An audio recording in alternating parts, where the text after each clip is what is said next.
Salam hormat yang mulia, semoga Anda sudah siap karena hari ini kita akan membahas film terlarang di Indonesia, bercerita tentang orang kota yang sengaja mengusik makhluk mengerikan yang seharusnya terkunci di neraka. Sudah siapkah melihat apa yang terbangun dari kegelapan? Adegan dibuka dengan gadis desa, langkahnya goyah, tubuhnya terluka parah dan matanya terus mengawasi hutan. Rupanya dia melarikan diri dari orang-orang desa yang marah. Saat sadar, tahu-tahu sudah berada di ruangan terborgol sangat kencang. Sementara di hadapannya berdiri CEO dukun yang membawa hewan lucu sebagai persembahan kemudian membuka kitab usang. Suasana menegang saat muncul Pak RT yang ternyata adalah anaknya sendiri. Tanpa ragu, ia menuduh putrinya menghapus ibu kandungnya dari kakak. Mendengar itu, si gadis pun menangis membela diri, tapi malah disiram dengan cairan. Dan karena bujuk rayu yang gagal itulah Saiton menampakkan diri.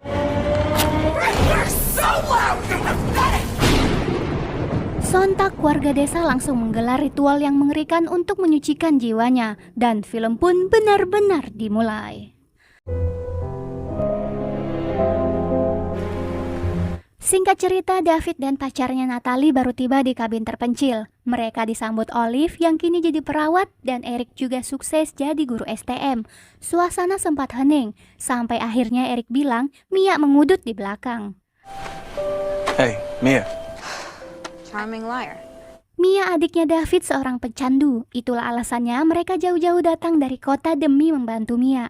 Hingga pada akhirnya mereka semua menjadi saksi saat Mia bersumpah untuk berhenti jajan garam Cina. Ever. David pun kaget saat melihat kabin warisan orang tuanya dibobol. Ternyata selama ini dipakai Genzi mengaduk slime. Selain kotor dan berantakan, banyak ditemukan balon rasa pisang. Padahal dulunya kabin ini menyimpan sejuta kenangan, sekaligus cerita tentang masa remaja Mia yang suram. You okay? Mia mendadak terdiam, teringat bersama ibunya yang setengah waras. Sampai suatu hari, David pergi ke kota meninggalkan Mia sendirian. Bahkan setelah ibu mereka tiada, David tak pernah pulang. Karena luka batin itulah yang mengubah Mia menjadi makhluk tuluy. Mendengar itu, David merasa jadi kakak paling luknut. David, there's something you need. Saat menjelang maghrib, Olive kembali mengatakan tentang rencana merehab Mia hingga subuh. Olive menegaskan jangan sampai Mia kabur dari kabin apapun yang terjadi. Namun David mulai ragu. Jika keadaan adiknya memburuk, maka dia berniat untuk membawanya pulang. Tepat di tengah malam, Mia tiba-tiba sakau. Dia mengamuk gak jelas, pengen jajan garam Cina. Terpaksa mereka mengikatnya di kursi sampai dia tenang. Lalu tiba-tiba si Acu mencium bau aneh yang bersumber dari basement. Melihat noda yang sudah mengering, mereka yang penasaran langsung membuka pintu. Basement itu terlihat mencekam dengan aroma aneh yang tajam di udara. Dan ternyata masih ada ruangan bersembunyi dengan aura menyeramkan yang bikin bulu merinding. Oh my god. Mereka pun menemukan sisa makhluk menggantung membusuk di antara benda-benda aneh sisa ritual. Lebih mengerikan lagi, ada sebuah kitab dibungkus kompe hitam usang dengan jerat kawat berduri tajam. Rupanya orang desa sengaja meninggalkan benda terlaknat tersebut. Keesokan harinya hujan turun sangat deras. Mia yang seperempat sakau mencoba nenangi diri di halaman kabin. Sementara di dalam kamar, Eric tergoda dengan benda misterius di dalam kompe. Matanya menatap penuh penasaran. Perlahan ia pun mulai membuka kitab berbahan kulit manusai, meskipun dililit kawat berduri, namun dia tetap memaksa membukanya. Tanpa ragu, Eric mulai mengeja mantra. Padahal jelas-jelas ada peringatan keras, jangan dibuka apalagi dibaca. Tapi dia yang on-on tetap melakukannya. Pinjam dulu 100. Astagfirullah, Eric mengucap mantra terlarang di tongkrongan, yang artinya dia membangunkan sesuatu yang seharusnya tertidur selama-lamanya.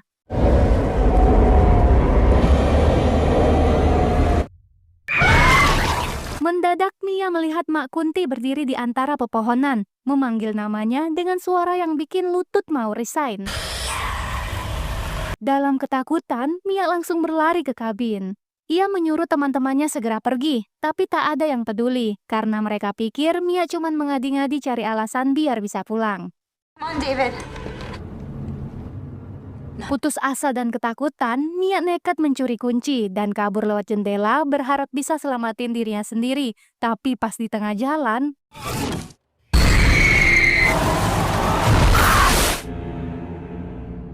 Mia berakhir nyunsep ke rawa-rawa. Untungnya dia selamat tapi benjol di jidat. Terlebih saat masuk ke air tidak ada predator rawa-rawa yang berani mendekatinya. Dalam kepanikan dan ketakutan itu, dia menepi namun di sanalah dia baru tahu kalau Mak Kunti hobi luluran. Sontak Mia berusaha kabur tapi terjatuh menghantam tanah dengan keras. Sebelum sempat bangkit, akar-akar pohon bakau melilit tubuh dan lehernya dengan brutal. Lalu tiba-tiba,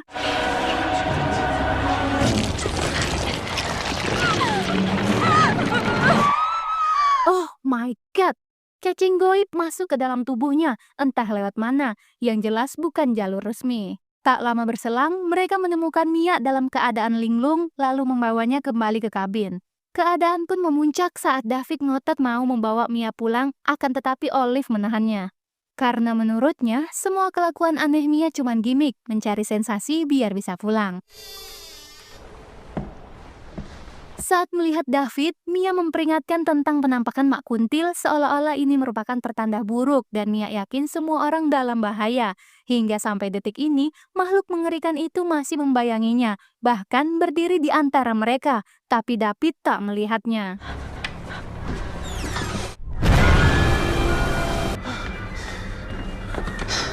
Eric, what are you doing? I know you do.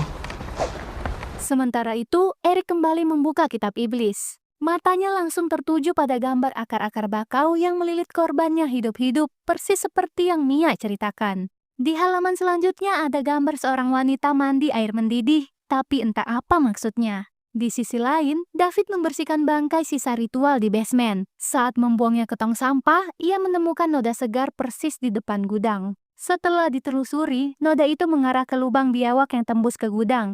Rupanya, noda itu milik si Acu yang ditemukan Matot entah karena apa, tapi kuat dugaan Mia lah pelakunya. Karena marah, David langsung mencari Mia yang sedang mandi. Tetapi di WC, ternyata Mia kerasukan mencoba mengakhiri diri persis seperti di kitab kuno. Namun untungnya, David cepat menolongnya. David pun segera membawa Mia ke kota, tapi saat melewati sungai kering kemarin, rupanya terjadi banjir. Alhasil jalan satu-satunya tertutup, dan ternyata Saiton tidak membiarkan mereka pergi. Singkat cerita, David kembali ke kabin dan mereka nggak nyangka Mia bakal sesinting ini. Ujung-ujungnya Olive yang disalahkan, karena dialah yang paling vokal ngelarang Mia pulang. Sampai-sampai Mia nekat jadi seperti itu. Bacotan pun semakin memanas, namun diam-diam Mia muncul membawa beceng epep dengan ekspresi yang datar. Setelah berkata kalian akan matoy, tiba-tiba Mia lobet jatuh tersungkur. Melihat itu, Olive buru-buru mengamankan senjata, akan tetapi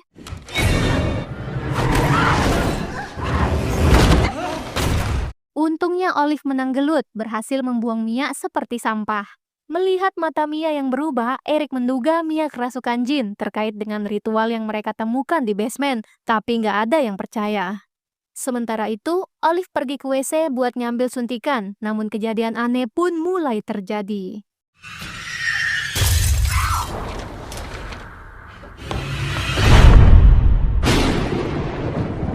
Oh my god! Olive kerasukan jin ngompol, karena sebelumnya dia terkena muntahan saat gelut dengan Mia. Eric yang khawatir karena mendengar keributan, akhirnya memutuskan untuk menyusul Mia. Tapi tiba-tiba suasana menjadi hening. Lampu WC yang berkedip membuat semakin terasa horor. Samar-samar Eric melihat Mia sedang mengiris sesuatu di pojokan, dengan tatapan kosong yang mengerikan. Are you okay? Eric terpeleset karena menginjak irisan kulit pipi di lantai. Lalu tiba-tiba sesuatu yang lebih buruk terjadi.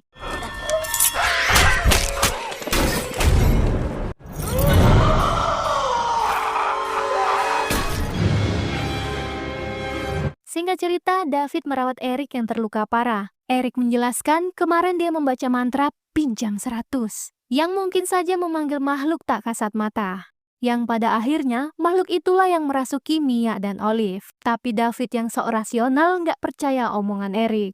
Di tengah kepanikan, David menyuruh Natalie mengambil air gula. Terlihat jelas Natalie sebenarnya takut, tapi karena melihat pintu basement tertutup, dia pun memutuskan untuk pergi ke dapur. Tiba-tiba, dia mendengar keributan dan melihat pintu basement sudah terbuka. Merasa ada yang gak beres, Natalie pun berlari, tapi Mia memanggilnya. Tak habis fikri, dia yang ketakutan justru turun ke basement untuk menemui Mia. Tapi kalau nggak tuluy, mana horor.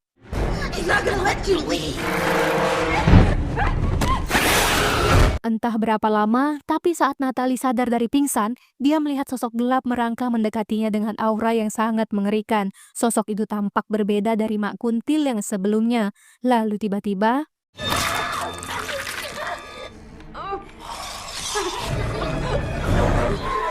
hampir saja Natalie matot disedot, tapi beruntung David segera mengunci basement menyelamatkannya dari cengkeraman Saiton. Merasa sudah aman, lantas David menemui Eric di ruangan lain yang tanpa sibuk membakar kitab kuno. Tapi anehnya, kitab itu kebal api, bahkan bara pun ogah menempel. Eric lalu menjelaskan kalau iblis yang disebutkan dalam kitab itu adalah The Taker of Soul, makhluk neraka yang bakal bangkit kalau 5 korban berhasil dipersembahkan. Taker of souls. Singkatnya, mereka semua masuk ke daftar menu. Namun David malah marah, menurut dia semua ini nggak masuk akal. Penjelasan yang paling logis adalah Mia dan Olive terjangkit virus kucing saat mereka masuk ke basement waktu itu.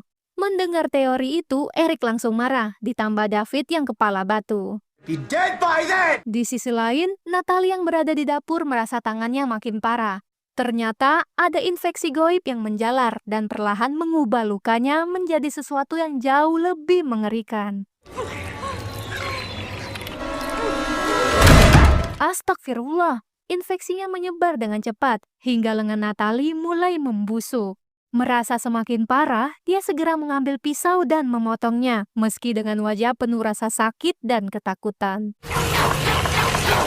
Mendengar teriakan Natalie, David dan Eric langsung menuju ke sumber suara. Mereka pun terkejut melihat Natalie yang kritis. Hold on, please. Promise that everything's... Setelah merawat Natalie yang kehilangan banyak cairan, mereka melanjutkan diskusi di ruangan lain tentang kitab kuno. Ternyata ada 3 cara untuk menghentikan kebangkitan iblis, yaitu membakar, mengubur, atau memutilasi wadahnya hidup-hidup. Meskipun David mulai percaya omongannya, tapi dia nggak tega melakukan itu kepada adiknya sendiri. Mengetahui hal itu, Eric pun menjadi marah menganggap sahabatnya pengecut parah. Lantas, Eric pun merencanakan membakar kabin malam ini agar mereka yang tersisa bisa selamat. Tapi tiba-tiba,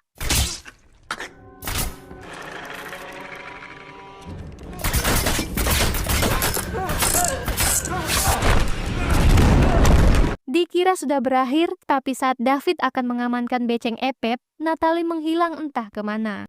Take it.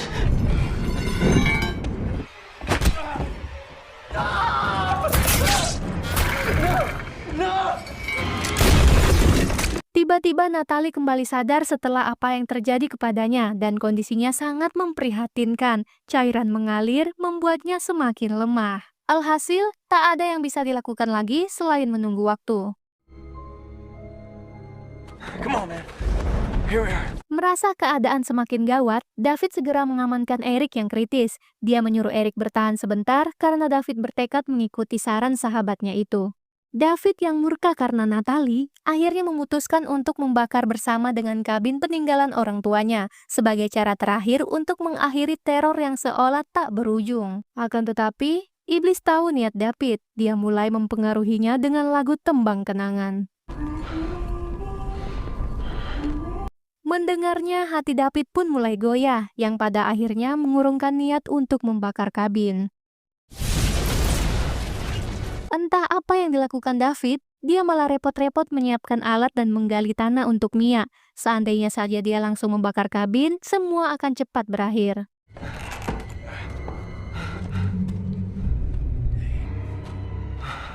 Singkat waktu, David nekat masuk ke basement yang gelap dan mencekam demi mencari adiknya yang kerasukan.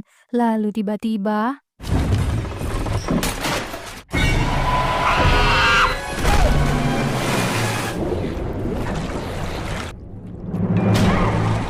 Hampir saja David tenggelam, untungnya Eric datang tepat waktu. Sementara itu Mia pingsan jatuh di tempat, namun Eric lebih tragis lagi, dia matot di tempat akibat dicucuk Saiton.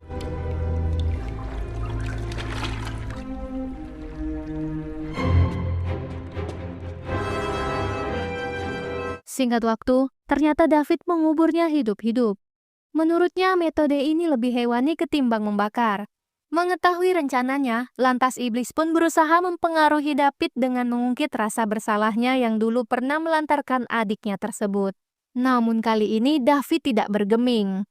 Karena rencananya yang gagal, sontak iblis menjerit histeris, takut dimakan cacing gelo.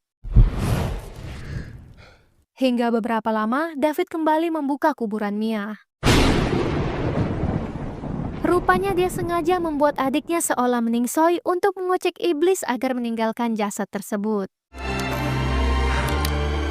Kemudian David menggunakan device sederhana untuk mengejutkan jantung Mia, namun ternyata Mia OTW ke alam barzah. Di sela-sela kesedihan dan penyesalannya, tiba-tiba Mia kembali dari mati suri. David terkejut, tak percaya dengan apa yang terjadi di hadapannya, dan akhirnya Mia berterima kasih kepada David karena tidak meninggalkannya seperti dulu. Thanks for not leaving me, David.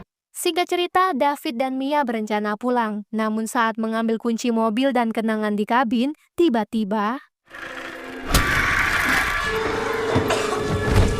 Oh my god! David diserang dari belakang tepat mengenai lehernya. Di sisa tenaganya, dia memberikan kunci mobil kepada Mia agar bisa kabur. Sementara dia bersiap adu mekanik dengan mantan sahabatnya.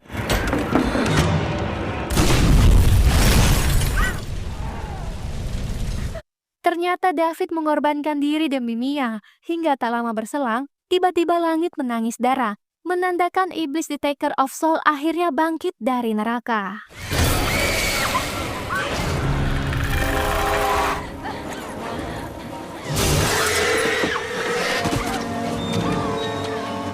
Mau tak mau, Mia merangkak bersembunyi di lubang biawak karena mobil yang diharapkan tiba-tiba mogok. Rupanya lubang itu tembus hingga ke gudang. Di sanalah Mia menemukan senjata dan bersiap untuk bertarung, namun dia kaget dengan penampakan yang muncul. Mia yang panik malah masuk ke sela-sela dinding yang justru membuatnya terjebak.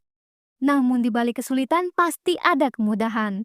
Dia akhirnya menemukan jalan keluar melalui dinding yang lapuk. Dengan cepat dia bergegas bersembunyi di kolong mobil, sementara iblis itu terus mencarinya.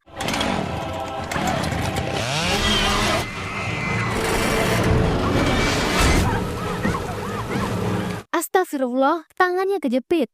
Tapi karena melihat iblis yang mendekat, Mia berpikir daripada matoy, mending menjadi Agus.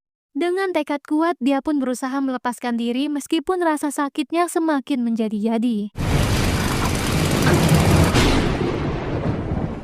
Iblisnya konyol, malah datang ke Mia untuk mendiskon nyawa.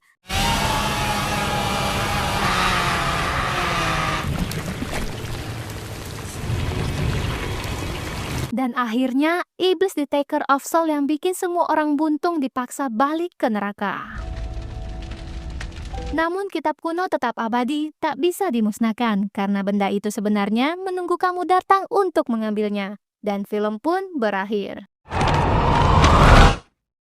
Bagaimana? Ceritanya menarik bukan?